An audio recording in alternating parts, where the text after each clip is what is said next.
നീലകണ്ഠനെ കുറിച്ച് പറഞ്ഞ് വള്ളത്തിൽ ഇങ്ങനെ വരുന്നൊരു സ്ഥലം. അതെ, അത് ക്ലൈമാക്സ് ഈ പരിയാനംപറ്റ ക്ഷേത്രത്തിലുള്ള സീനുകളൊക്കെയാണ്. ബാക്കി ബഹുഭൂരിപക്ഷ സീനുകളും വരുന്നത് വരിക്കാശ്ശേരി അങ്ങനെയാണ്. വരിക്കാശ്ശേരി ദേവാസുരം മനയായിട്ട് മാറി. അതൊരു ടൂറിസ്റ്റ് കേന്ദ്രമായി മാറി. അതായത് ഒറ്റപ്പാലത്ത് ഇപ്പൊ എല്ലാരും പോയി കാരണം അത് ആ പേര് തന്നെയാണ് അത്. പിന്നെ അതൊരു ലൊക്കേഷനായിട്ട് മാറി. അതിന്റെ ഒരുപാട് സിനിമയിൽ വന്ന് ആദ്യം ഞങ്ങൾ പോയത് നമ്മുടെ പൂമുല്ലി മഠത്തിലാണ്, 6-ാം തമ്പുരാൻ്റെ അവിടെ. അപ്പോൾ അവിടെ നോക്കുമ്പോൾ അത്രയും സൗകര്യമില്ല. ഞാനും ശശി കൂടിയാണ് പോയത്. അപ്പോൾ സൗകര്യമില്ല. പിന്നെയാണ് നമ്മൾ ഈ പൂമുള്ളി മന കണ്ടുപിടിച്ചു. അവിടെ ചെന്നു, ഞങ്ങൾ സംസാരിച്ചു. 75,000 രൂപ ഓക്കെ.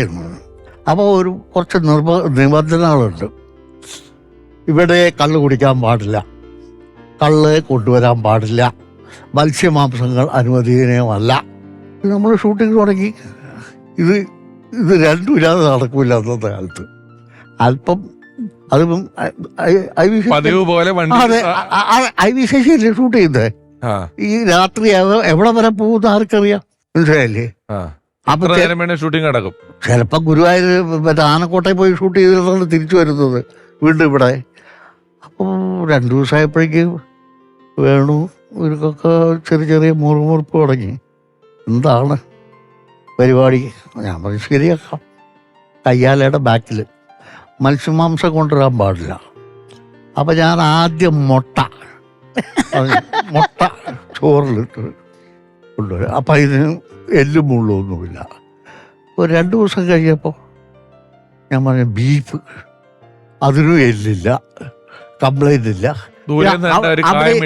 ഫീലിംഗ് കിട്ടും. അതെ, ഇടയ്ക്ക് വൈകുന്നേരമാകുമ്പോൾ ഇവർക്ക് ഒരു ഉണർവ് നമ്മൾ കൊടുക്കും.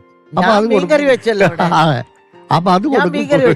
അതെ, അപ്പൊ അത് കൊടുത്ത സുഖമായി, കുഴപ്പമൊന്നുമില്ല. അപ്പൊ നമ്മൾ ഷൂട്ടിങ് അവിടെ സുന്ദരമായിട്ട് നടക്കുന്നു. എല്ലാവരും ഉണ്ട്, ഒരു ജോളിയാണ്. അപ്പൊ ഞാനവിടെ നോക്കുമ്പോൾ മുറ്റത്തൊരു നല്ല മാവാണ്, നല്ല മാങ്ങ, ഒട്ടുമാ ഇപ്പോഴും അതുണ്ട്. ഞാൻ ഇടയ്ക്ക് അതൊന്ന് പൊട്ടിച്ചിട്ട് വെറുതെ ഇരിക്കുകയല്ലേ, പെണ്ണുങ്ങൾ കൊടുത്തിട്ട് അത് കീറി മുളക് പൊടി ഉപ്പിട്ട് നല്ലോണം കുക്ക് ചെയ്യും. അത് ചെയ്യും.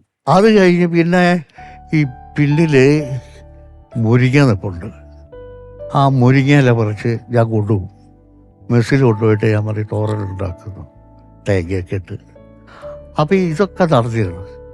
അപ്പോൾ ഇതിൻ്റെയൊക്കെ റിയാക്ഷൻ എനിക്ക് പിന്നീടാണ് മനസ്സിലായത്. കാരണം അവസാനം കണക്ക് പറഞ്ഞപ്പോൾ നമ്പൂരി പറയണം ഇത്ര മാങ്ങ ഇട്ടിട്ടുണ്ട്, അതിനിത്ര പൈസ. പിന്നെ നിങ്ങൾ 2 കെട്ട് മുരിങ്ങയിലായിട്ട് അതിന് 2 രൂപ, ഇതെല്ലാം തരണം.